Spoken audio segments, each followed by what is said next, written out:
For today's video mga idol, no, dyan po tayo sa aming barangay Banbanan, no, cleaning time po kami ngayon, general cleaning po, no, sa barangay Agyawan, Banbanan, at barangay Kubay, no, general cleaning po kami dito sa aming barangay Banbanan mga idol, dahil po sa ang aming pong kanal po dito sa aming looban po ng barangay namin ay tagang masaksihan nyo mga idol, punong-punong taga na po ng buhangin, putik at sako, kahoy, lata, yero. Tagang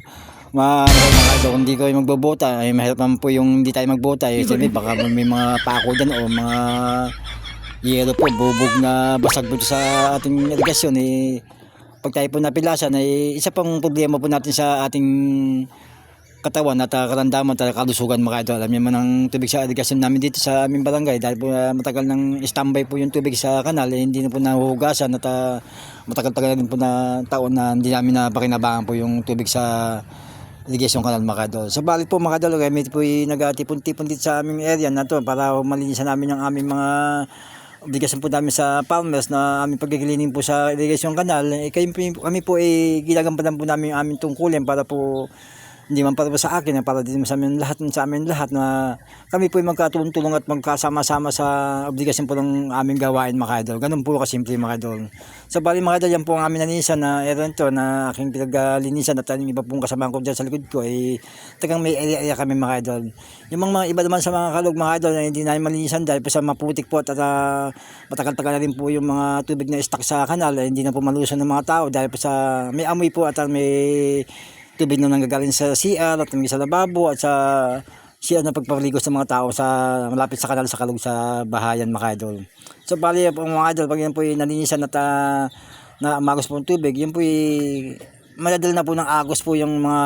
igko o dumi po yan sa matagal ng standby sa kalog dahil po sa ang aming po irigasyon dito sa aming kabahayan dito sa may barangay namin tagang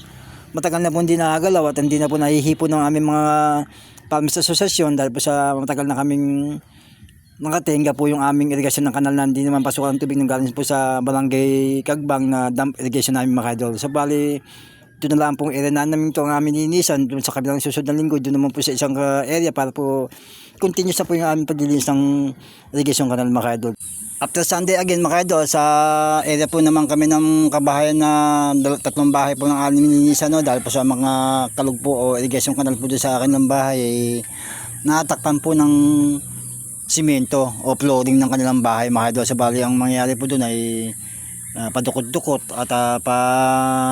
abot-abutan ng sako pala dahil po hindi po makapasok po ng tao mga idol. Pero kung hindi po malinisan nyo mga idol, useless po, hindi po makakadali po ang tubig irigasyon dahil po sa ang lalim po ng mga bahay doon sa area po ng habal-habal station ay puno talaga po ng lupa at buhangin dahil mga idol. Kita naman yung itong ginagawa namin ito ay tagang open canal, tagang puno rin po talaga ng buhangin hita po ang lalim ng lupa mga idol. So bali kung hindi po malinis yan ang tubig kanal sa irigasyon, ang mga buhangin po ay useless po. Hindi po natin mapakinabangan po ang irigasyon kanal kung may lupa po hindi po maalis sa kalug po sa kanal